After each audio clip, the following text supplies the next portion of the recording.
चंद्रमा में आग दिखाई दे रही है, तारे दिखाई दे रहे हैं, कोई नीचे नहीं गिरता। हनुमान जी ने विचार करके मुद्रिका गिराई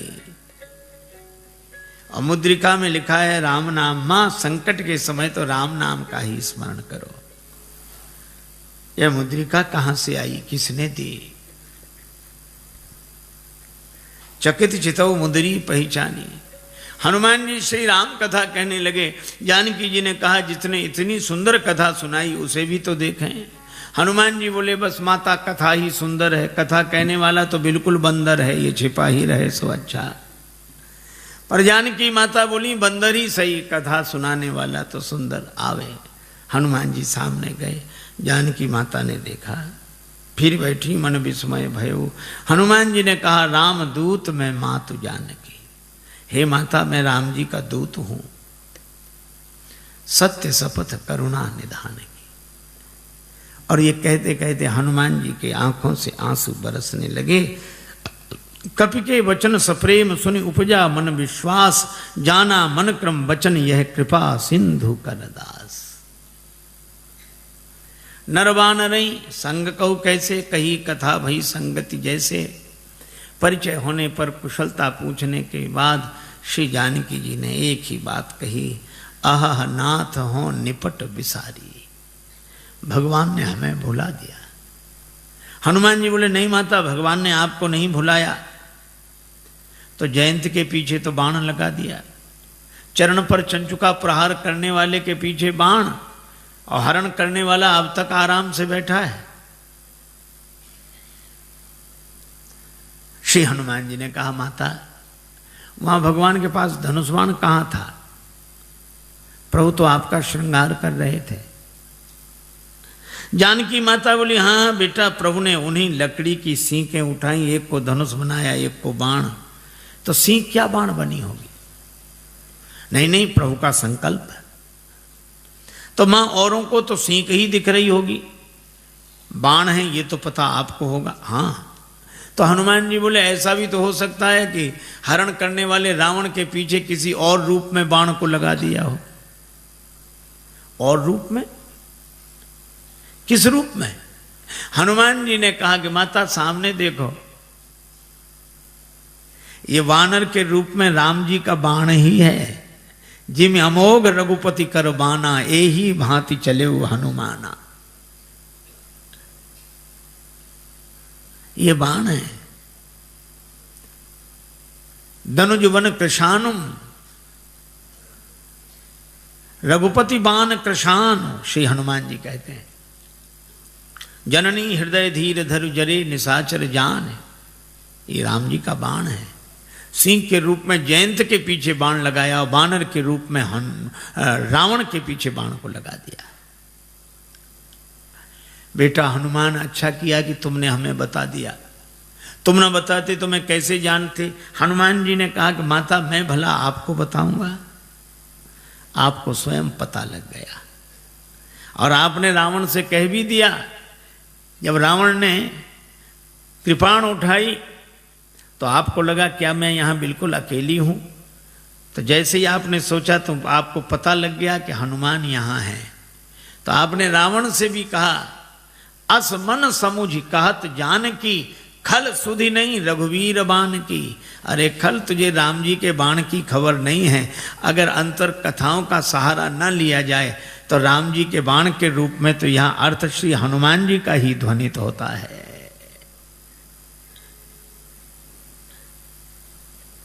हनुमान जी बोले माता चिंता मत करो, राम जी आएंगे, साथ में हम सब लोग रहेंगे।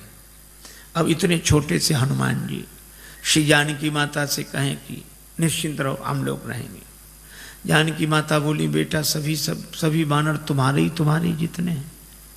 हनुमान जी बोले हम तो उनमें बहुत बड़े हैं, बाकी सब छोटे छोटे हैं, हम सीनियर हैं, बाकी जूनियर। जानकी माता बोली तो हो चुका हमारा उद्धार, कौन सी लगी जहां सीनियर इतने से हों। कई बार मुझे लगता है ये अंग्रेजी का शब्द है सीनियर। सी माने देखो, नियर माने नजदीक से ही जो दिखे, दूर से दिखे ही नहीं। हनुमान जी ने कहा माता संदेह है। जानकी माता ने कहा मोरे हृदय परम संदेहा, सुन कभी प्रकट कीन निज देहा। श्री हनुमान जी ने विशाल रूप में अपने को प्रकट किया। जो जानकी माता हनुमान जी को ऐसे देख रही थी वो ऐसे देखने लगी। बेटा भरोसा हो गया। हनुमान जी छोटे बने, जानकी माता ने आशीर्वाद दिया और कहा कि वत्स हनुमान, जब तुम इतने बड़े थे तो इतने छोटे बनकर क्यों आए? हनुमान जी ने कहा कि माता बेटा कितना ही बड़ा हो पर मां के आगे तो छोटा ही है, और मैं तो छोटा ही था, फिर इतने बड़े कैसे बने? कहा यह तो आपकी कृपा दृष्टि का चमत्कार है। आपकी दृष्टि जिस पर पड़ जाए वही छोटे से बड़ा बन जाता है। हनुमान जी ने कहा कि माता मुझे आशीर्वाद मिल गया। अभी तक मैं राम जी का दूत था, लेकिन अब सीता राम जी का पूत हूं। आपने आशीर्वाद दिया, पर मेरी माता, मेरा आज जन्म हो गया है। जानकी माता बोली मुझे भी तुम्हारे जैसा बेटा मिल गया। श्री हनुमान जी ने कहा माता जन्म लेते ही मेरी एक आदत है, बड़े जोर की भूख लगती है। अंजनी माता के गर्भ से जन्म हुआ, जन्मते जगी जठर की ज्वाल गगन में मारी, एक उछाल कृषे रवि बाल जान फल लाल, आपकी जय हो जय हो जय हो। श्री हनुमान जी ने सूर्य भगवान कोई फल समझ के मुख में रख लिया। बाद में देवताओं ने प्रार्थना की तो छाण दियो रवि कष्ट निवार। एक सज्जन ने श्री तुलसीदास जी से कहा कि सूर्य भगवान उदय होते तब लाल रहते, थोड़ी देर में पीले पड़ जाते हैं, क्यों? श्री तुलसीदास जी बोले हनुमान जी के डर से, कि कहीं हनुमान जी फिर फल न समझ लें। जाको बाल विनोद समुझ मन, डरत दिवाकर भोर को। जब हनुमान जी बड़े हुए तो सूर्य भगवान से पढ़ने गए, गुरुदेव मुझे पढ़ाइए, मैं आपकी शरण में आया हूं। सूर्य भगवान ने देखा कि इस बालक को तो पहले भी कभी देखा है, पर याद नहीं आ रहा कहाँ देखा है। याद आ गया, आ गया, ये वही बालक है जो एक बार बचपन में आया था। ऐसे विद्यार्थी को पास रखना ठीक नहीं। पढ़ते पढ़ते कब भूख लगा, उतनी दूर से छलांग लगा कि आगे अब तो ये सामने ही रहेगा। सूर्य भगवान बोले हम चलते फिरते गुरुजी हैं, एक जगह नहीं रहते, तुम एक जगह रहने वालों से पढ़ो। हनुमान जी बोले हम चलते फिरते विद्यार्थी बन जाएंगे, गुरुजी पढ़ेंगे आपसे ही। ये तो गले ही पड़ गए। सूर्य भगवान ने कहा एक बात और है कि आमने सामने रहे तब तो पढ़ाई होगी। हम आगे आगे चलेंगे तो हमारी पीठ तुम्हारी तरफ, तुम आगे आगे चलोगे तो तुम्हारी पीठ हमारी तरफ, फिर पढ़ाई कैसे होगी? हनुमान जी ने कहा ये बात तो कठिन है। सूर्य भगवान बोले इसलिए तो कह रहे हैं रहने दो। पर हनुमान जी ने कहा गुरुजी इसका भी समाधान मिल गया। क्या? हम आपके आगे उल्टे चलेंगे, किसी की पीठ किसी की तरफ नहीं। सूर्य भगवान बोले वाह क्या विद्यार्थी मिला है, पढ़ाई अभी शुरू नहीं हुई है और पहले से गुरुजी के आगे ही उल्टे चलेंगे, तो फिर पढ़ने से लाभ क्या? जब उल्टे ही चलना है तो पढ़ने से लाभ क्या? हनुमान जी बोले गुरुदेव अगर उलट कर नहीं चले, जिंदगी नहीं बदली, तो भी पढ़ने से लाभ क्या? और हनुमान जी उल्टे ही चले। पाछले पगन गम मगन गगन मग क्रम को न भ्रम कपि बालक बिहार सो। तो सूर्य भगवान श्री हनुमान जी के बल से परिचित। कुछ लोग कहते हैं कि हनुमान ठुड्डी टेढ़ी पड़ गई इंद्र के वज्र की चोट से, पर तुलसीदास जी कहते हैं नहीं नहीं, इंद्र के वज्र की चोट हनुमान जी की ठुड्डी को नहीं लगी, हनुमान जी की ठुड्डी की चोट इंद्र के वज्र को लगी। जाकी चिबुक चोट चूरन की रदमद कुलिस कठोर को। ऐसे वीर बजरंगबली ने कहा माता भूख लगी है, तो आज क्या विचार है? फल सामने ही है। लागी देख सुंदर फल रूखा, रावण की वाटिका का उसका हमें डर नहीं, आप तो सुख पूर्वक आशीर्वाद दो। जानकी माता ने कहा रघुपति चरण हृदय धरि तात मधुर फल खाओ। हनुमान जी वाटिका में प्रवेश किए।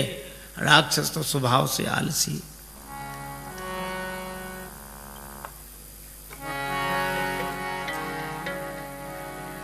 चले नाहि सिर पैठे बागा, चले नाहि सिर पैठे चले उनाए सिर बैठे, बागा चले उनाए सिर बैठे। फल खायसी तरु तोरे लागा, सिर पे नाद चले उनाए सिर बैठे,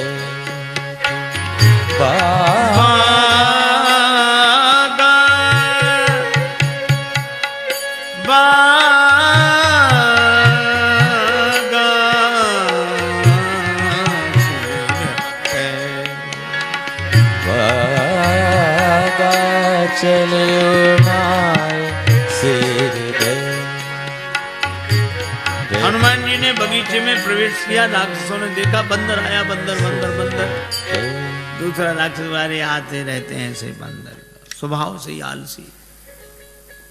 हनुमान जी ने कहा आए नहीं तो फल खाए। अरे बंदर फल खाए जा रहे, अरे फल खाएगा 2 4 10 क्या। हनुमान जी ने तब पेड़ उखाड़ने शुरू किए, तरु तोड़ने लगा। अब पेड़ उखड़, अब इनको होश आया कि रावण को क्या जवाब देंगे, पेड़ ही गायब। क्या कर रहे हो? हनुमान जी ने कहा तुम्हारी प्रतीक्षा, आओ। और जो आए सो हनुमान जी गदा की जरूरत ही नहीं पड़ी। जिस पेड़ के फल खा रहे थे वही पेड़ उखाड़ के राक्षसों पे मारा। कुछ बचे गए पुकारत कछु अधमारे, अधमरे थे वो गए। अच्छा जो पिट कर जाएगा डरा हुआ, वो लंबी बात नहीं बोल पाता, हाँफ रहे थे। रावण ने कहा क्या हुआ? नाथ एक आवा कपी भारी, 2 ही अक्षर मिलेंगे इस पंक्ति में। थोड़ी सांस ठहरी, अब कहते हैं सो अशोक वाटिका उजारी। अक्ष कुमार को भेजा, पर कपीशम अक्षहंतारम, ये सुभट को लेकर आया था। चला संगले सुभट पारा। हनुमान जी ने अक्ष कुमार का वध किया। बंधु निधन सुन उपजा क्रोधा। आप लोगों ने बताया कि वो कपि नहीं महाराज, मरकट है, मार काट मचाया है।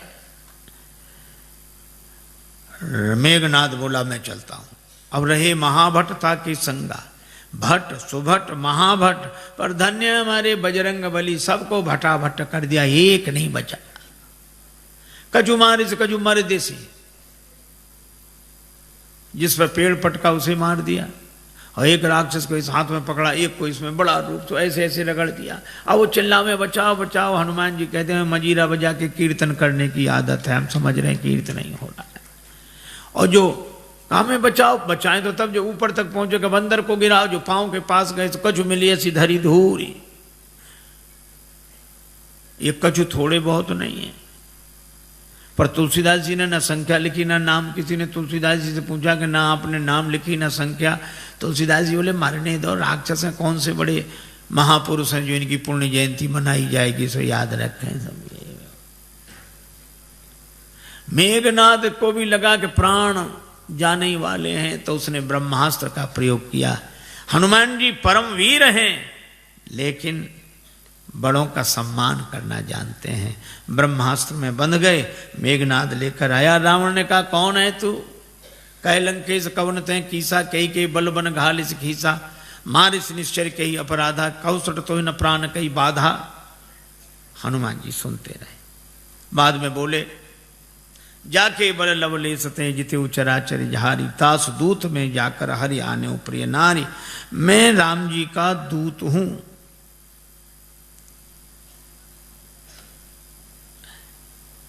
विनती करता हूं, विनती करो जोरी कर रावण सुनो, मान तज मोर सिखावन। पर रावण ने उस विनती को सुना नहीं। बोला मुझे समझा रहे, मुझे समझाने का फल जानते हो? हनुमान जी ने कहा कि हाँ फल तो जानते हैं। क्या फल है? हमारे यहाँ सम्मान होता है उपदेश देने वालों का। रावण बोला सम्मान नहीं, हमारे यहाँ सम्मान नहीं मिलेगा। मृत्यु निकट आई खल तो ही, काल की अधिष्ठात्री शक्ति मृत्यु को रावण ने हनुमान जी के बगल में खड़ा कर दिया। हनुमान जी डरे नहीं। रावण बोला मौत तुम्हारे बगल में खड़ी है, तुम डरते नहीं हो। हनुमान जी ने कहा कि रावण मौत हमारे बगल में खड़ी जरूर है, लेकिन देख तुम्हें रही है। रावण बोला हमें देख रही तो तुम्हारे पास क्यों खड़ी है? हनुमान जी बोले हमसे तो पूछने आई है कि रावण का अभी मामला साफ करना है कि बाद में, तो अभी तो हम उसे रोके हैं, फिर तो जो होगा सो होगा ही। रावण को बड़ा क्रोध आया, मार डालो राक्षस को। राक्षस मारने दौड़े। हनुमान जी ने मन ही मन सोचा कि जानकी माता को बचाने के लिए मंदोदरी आ गई, तो मुझे भी बचाने के लिए कोई आएगा। और इतना ही जैसे ही राक्षस मारने दौड़े तो सचिवन सहित विभीषण आए। और कोई सजा दे दो। रावण बोला बंदर के अंग भंग कर दिए जाएं। हनुमान जी ने सोचा पता नहीं कौन से अंग भंग किए जाते हैं। पूंछ लटक रही थी पीछे। रावण ने कहा अंग भंग करो, तो हनुमान जी ने पूंछ पकड़ी दोनों हाथों से, माथे से लगाते, पूंछ को देखते फिर माथे से, 2 बार ऐसा किया। रावण बोला समझ गया समझ गया, कपि के ममता पूंछ पर, इसकी ममता पूंछ पर है, सबई कहो समझाए। हनुमान जी ने सोचा कहीं ऐसा ना हो रावण ये कह दे कि एक तलवार मंगाए के पूंछ देहु कटवाए। सरस्वती माता की ऐसी कृपा हुई। रावण बोला तेल बोरी पट बांध पुनि पावक देहु लगाए, बचन सुनत कभी मन मुस्काना, भई सहाय सारद में जाना। राक्षसों ने वही रचना की। तेल तो खत्म, घी खत्म। रावण बोला मूर्खों घी के लिए कहा किसने था? हमने कहा था तेल बोरी पट, तुमने घी। राक्षस बोले हमने सोचा बंदर की पूंछ में थोड़ा बहुत लगेगा, वो तो बढ़ती जा रही है। रावण बोला तेल में ही डुबो कपड़े। हनुमान जी के पास गए कि घी नहीं तेल। हनुमान जी बोले जैसी जिसकी श्रद्धा हो, हमें सब स्वीकार है। अच्छा आपने कभी विचार किया कि रावण को हनुमान जी की पूंछ से क्यों चिढ़ है? रावण को हनुमान जी की पूंछ से चिढ़ है क्यों? आपने देखा होगा पूंछ अंग विशेष को कहते हैं और प्रतिष्ठा को भी पूंछ कहते हैं। कई बूढ़े लोग घर के बाहर मिलते हैं उदास, उनसे पूछो क्यों, क्या बात है? कुछ नहीं, फिर भी अब इस घर में हमारी कोई पूंछ नहीं रही। बोलो है पूंछ की परेशानी की नहीं। उनके घर गए, चाय की कौन कहे, पानी तक के लिए नहीं पूछा। बेटे से कहो तुम पिता को नहीं पूछते हो, वो कहता पिताजी ने हमसे पूछकर काम किया कभी कुछ? सब जगह पूंछ की ही समस्या, और हम अपनी पूंछ आगे रखते हैं पीछे नहीं। और रावण को भी हनुमान जी की पूंछ से ही चिढ़ है। रावण को लगता है लंका हमारी और हमारे यहां इनकी पूंछ। तो ईर्ष्या की आग में जलने वाला पूंछ को जला देना चाहता है, लेकिन जब जब कोई दुर्जन किसी सज्जन की बढ़ती हुई प्रतिष्ठा की पूंछ को मिटाने की चेष्टा करता है, तब तब भगवान की कृपा से उसकी पूंछ और बढ़ती है। बाढ़ी पूंछ की न कभी खेला। आग लगने वाली थी। हनुमान जी ने सोचा नगर में घूमकर देख लें, सभी ने चंदा दिया है, प्रसाद भी तो वहां वैसा वैसा देना पड़ेगा। रावण बोला बंदर को नगर में घूम कर आए, सब जगह से कुछ न कुछ आया। विभीषण के यहाँ से कुछ नहीं, इन्हें प्रसाद नहीं देना। आग लगी, हनुमान जी को पता ही नहीं लगा। देखा कि आग लगी, पावक जरत देखी हनुमंता, भय परम लघु रूप, तुरंत छोटे बन गए और ब्रह्मास्त्र से निकल आए। पर बड़ा विशाल रूप बनाया, बालधी विशाल विकराल ज्वाल जाल मानो, लंक लील वेकों काल रसना पसारी है। चारों तरफ आग, ऐसी आग लगाई। पूंछ तो पहले से ही लंबी, जैसे बगीचे में बैठकर आदमी पाइप से पानी देता, यहां वहां वहां। हनुमान जी ने ऐसे आग लगाई चारों तरफ। रावण ने बड़ी कोशिश की, बादलों से कहा बरसो। बादल बोले जो आ गया। उसी समय हवा इतनी तेज चली कि पानी बरसे, बादल बरसे लंका में, और पानी गिरे 2 किलोमीटर दूर उधर जाके जहां आग नहीं थी। रावण ने प्रलय के बादल बुलाए, प्रलय पयोधि बोले, वो भी नहीं बुझा सके। राम रोष पावक सो जरई, लंका जलकर राख हो गई। और हनुमान जी जानकी माता के पास पूंछ बुझाकर छोटा रूप बनाकर, जानकी माता ने कहा, वत्स मुझे तो बड़ा डर हो रहा था, लंका जल गई, तुम्हारी पूंछ का बाल भी नहीं जला, क्यों? हनुमान जी ने कहा कि माता, लंक जला के जली भी नहीं, हनुमंत विचित्र है पूंछ तुम्हारी। जानकी माता कहती हैं, लंक जला के जली भी नहीं, हनुमंत विचित्र है पूंछ तुम्हारी। कौन सा जादू राजेश भरा, हंसी पूछती हैं मिथिलेश दुलारी। हनुमान जी कहते हैं, बोले कपि ही राघव आगे, हृदय में आगे राम जी बैठे। बोले कपि ही राघव आगे है, पीछे है पूंछ रहस्य है भारी। वानर को भला पूछता कौन, श्री राम के पीछे है पूंछ हमारी। आगे राम जी के पीछे ही हमारी पूंछे, नहीं तो कौन पूछता। माता, लंका साधारण आग में नहीं जली, पावक में जली, राम रोष पावक। तो तुम्हारी पूंछ बची कैसे? का उस पावक में आप भी तो रह रही हैं माता। जानकी माता बड़ी प्रसन्न हुई, आशीर्वाद दिया। चूड़ामणि लेकर हनुमान जी विदा हुए। जानकी माता ने कहा कि प्रभु को प्रणाम कहना। संदेशा लेकर हनुमान जी आए। भगवान को पता लगा। हनुमान जी ने कहा कि जानकी माता की अत्यंत विपत्ति है। भगवान बोले, विपत्ति तो तब होती है जब कोई भजन न करे, पर जानकी माता भजन कर रही तो अति विपत्ति। इसका अर्थ कोई भजन करे तो अति विपत्ति, न करे तो केवल विपत्ति। हनुमान जी ने कहा, हाँ प्रभु। कहा कैसे? कहा कोई भजन करता है तो वह भगवान को याद कर रहा है, कोई भगवान को याद न करे तो विपत्ति, लेकिन कोई भगवान का भजन करे और भगवान ही उसे भूल जाए तो अति विपत्ति। श्री सीता जी ने आपको नहीं भुलाया, आपने सीता जी को भुलाया। नेत्र भर आए भगवान के। हनुमान, मैं तुमसे उऋण नहीं। हनुमान जी चरणों में गिर गए। भगवान उठाना चाहते हैं, हनुमान जी उठना नहीं चाहते। प्रभु मैं बालक हो गया जानकी माता के यहाँ जाकर, अब बालक की मर्जी, उसे उठना होगा उठेगा, नहीं उठना होगा तो नहीं उठेगा। उठो उठो हनुमान, हम भी तुम्हें हृदय से लगा लें। हनुमान जी बोले, चरणों में अच्छे मिलेंगे तो आधी जिम्मेवारी हमारी, आधी आपकी, और जो आपके चरणों में गिर जाता है उसकी पूरी जिम्मेवारी आपकी। भगवान हनुमान जी को उठाकर हृदय से लगाते हैं। वानर वाहिनी के संग प्रस्थान करके समुद्र किनारे आए। पुल बनना है। विभीषण जी कहते, महाराज समुद्र से विनती करो। लक्ष्मण जी कहते, सुखा डालो। भगवान ने कहा ऐसे ही करो। 3 दिन विनती की, नहीं माना। लक्ष्मण धनुष बाण लाओ, और समुद्र विप्र रूप में सामने आया। महाराज क्षमा करें। भगवान ने कहा कि वानर वाहिनी कैसे उतरे, उपाय बताया। नल नील के स्पर्श किए हुए पत्थर पानी में तैरेंगे, पुल बनाइए, और इस बाण से मेरे उत्तर तट पर रहने वाले राक्षसों को समाप्त कर दीजिए। अब देखो कितनी अद्भुत बात है।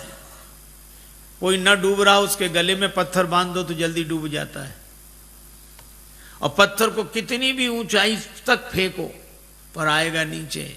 ये पत्थर मानो कर्म का स्वरूप है, कर्म कितना ही ऊंचा करो अंत में नीचे लाएगा।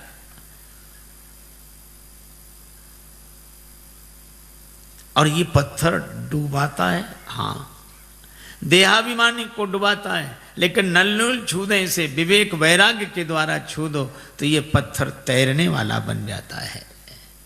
पर ये विवेक वैराग्य उन्हें जिन्हें गुरुदेव का आशीर्वाद मिला हो, लरिकाई ऋषि आशीष पाई, पुल बना, भगवान की सेना पार हुई। भगवान ने कहा कि अंगद जी को फिर भेजो। अंगद जी गए। हनुमान जी हैं पूरे साधु, अंगद जी हैं पूरे सिपाही। साधु आस्था की स्थापना करता है, सिपाही के द्वारा व्यवस्था की बात विधिवत होती है। अंगद जी ने नगर में प्रवेश किया, रावण का बेटा मिल गया। बंदर बोले वही राक्षस बोले वही बंदर फिर आ गया। लेकिन रावण के बेटे ने लात उठाई, मार नहीं पाई। अंगद जी ने गई पद पटके भूमि भमाई। राक्षस बोले ये बंदर वो नहीं, दूसरा है ये तो। रावण के बेटे को ही मार डाला, हाथ गिरते ही ऊपर गया। अंगद जी रास्ता नहीं पूछ रहे तो भी बता देते इधर से इधर से इधर से। अरे रास्ता काहे को बता रहे? बोले आगे बढ़े, यहां से तो पीछा छूटे। और रास्ता इसलिए भी बता रहे हैं कि हम तो पहले ही समझ गए थे, वही नहीं समझा जो सिंहासन पर बैठा उसी को समझाओ। अंगद जी को देखकर सभासद उठे। रावण ने फटकारा तो बेचारी न बैठ पाए न उठ पाए। कौन है तू? अंगद जी ने जो उत्तर दिया वो बड़ा अद्भुत। कहे लंकेश कवन ते बंदर। हनुमान जी के सामने तो रावण बोलता गया, अंगद जी ने बोलने ही नहीं दिया। कहे लंकेश कवन ते बंदर। अंगद जी बोले मैं रघुवीर दूत दस कंधर। तू कहे हमसे बंदर, हम कहें आदरणीय श्रीमान जी पूजनीय। एक चौबे जी थे, उनसे कोई कहे चौबे जी तो चौबे जी कहते हाँ जी, और कोई कहे चौबे तो फिर कहते क्यों बे। अंगद जी ने कहा कि तू मुझसे बंदर कहे, और अंगद जी फिर चुप नहीं हुए। मम जन कहीं तो रही मिताई तव हित कारण आयूं। भाई मेरे पिता से तुम्हारी मित्रता थी, तुम्हारे भले के लिए आया हूं। मेरा कहना मानो, पुरजनों को और रानी महारानियों को साथ में लेके दांतों के नीचे तिनका दबाओ, कंठ में कुल्हाड़ी रखो और फिर भगवान से जाकर प्रार्थना करो तो मेरा भरोसा है कि भगवान तुम्हें क्षमा कर देंगे। अब जो वैसे ही नहीं जा रहा था, इतनी शर्तों के बाद जाएगा। अंगद जी सोचते हैं कि जाए ही नहीं सो अच्छा। रावण बोला तेरे पिता से मेरी मित्रता, कौन है तेरा पिता?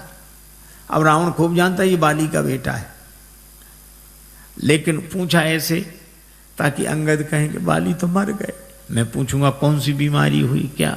राम जी के बाण से। तो रावण बोला मैं फिर कहूंगा कि जिसने तेरे बाप को मार डाला उसी की सेवा करते शर्म नहीं आती? बाप की मृत्यु का बदला लेना है तो हमारे साथ आ। लेकिन जैसे ही अंगद जी से कहा कि तुम्हारा पिता कौन, तो अंगद जी बोले 6 महीने जिसकी बगल में दबे रहे उस बाली को भूल गए। रावण ठाका लगा, बोला हाँ हाँ हाँ हाँ हाँ हाँ रहा बाली वानर में जाना। आजकल बाली कहाँ है? अंगद जी बोले 8-10 दिन में तुम भी वहीं पहुंच जाओगे जहां बाली है, वही कुशलता बताएगा। रावण बोला तुम्हारे कठोर वचन में सहन कर रहा हूं क्योंकि मैं धर्मात्मा हूं। अंगद जी बोले तुम्हारे जैसा धर्मात्मा कौन? परित्य हरण करने वाला तो धर्मात्मा तुम ही हो। शर्म नहीं लगती? डूब न मरो धर्म व्रत धारी। रावण ने कहा तू मुझे नहीं जानता, मैंने अपने सिर काट काट कर शंकर जी को चढ़ा दिए, मैं वीर हूं। अंगद जी ने कहा इंद्रजाली अपना पूरा शरीर काट देता है, कोई उसे सेना में भर्ती नहीं करेगा कि बड़ा वीर है। मैंने जला दिए सिर।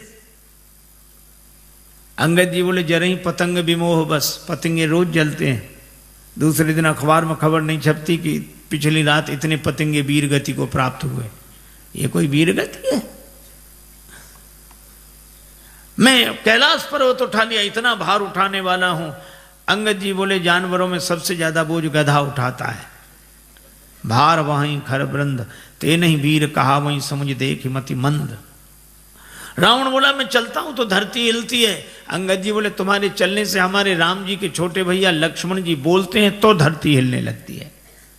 लखन सकोप वचन जब बोले, डगमगान मही दिग्गज डोले। रावण बोला ऐसा?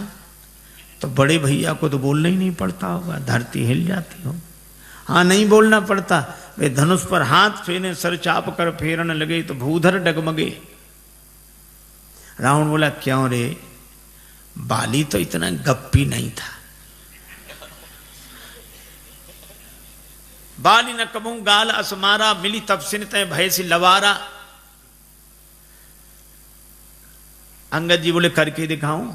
जब ते कीन राम के निंदा, क्रोध बंत अति भयो कपिंदा, कटकटान मही कुंजर भारी। दो भुजदंड तमक महिम मारी, और जो पृथ्वी पर प्रहार किया डोलत अवनी, धरती हिल गई, सभासद खसे, रावण के मुकुट गिरे, छीना झपटी मची, 6 मुकुट रावण ने सिर पर लगाए, 4 मुकुट अंगद जी ने राम जी की शरण में भेज दिए। अब विचार करो 10 सिर और 6 मुकुट कितने सुंदर लग रहे होंगे। लेकिन रावण से किसी ने कहा कि सुंदर नहीं दिख रहे, बोले भले ही सुंदर न लगे, 2 तो ज्यादा हैं इधर।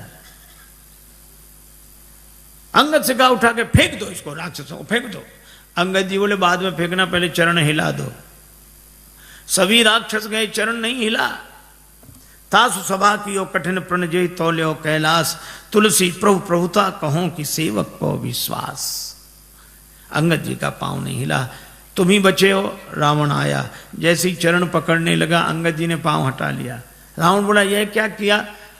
अंगद जी बोले झुकना यहां सिखा रहे हैं, पर चरण पकड़ना हो तो भगवान का पकड़ो। साधु वही है जो झुकना अपने चरणों में सिखाए, पर चरण भगवान का पकड़ाए। रावण को बड़ा बुरा लगा, लेकिन करता क्या। अंगद जी आए, राम जी से कहा कि युद्ध अवश्यम भावी है। दूसरे दिन से युद्ध आरंभ हुआ।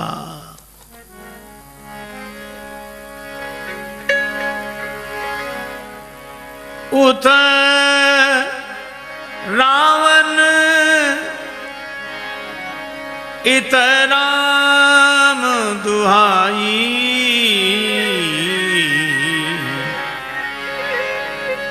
जयति जयति कर परी लड़ाई।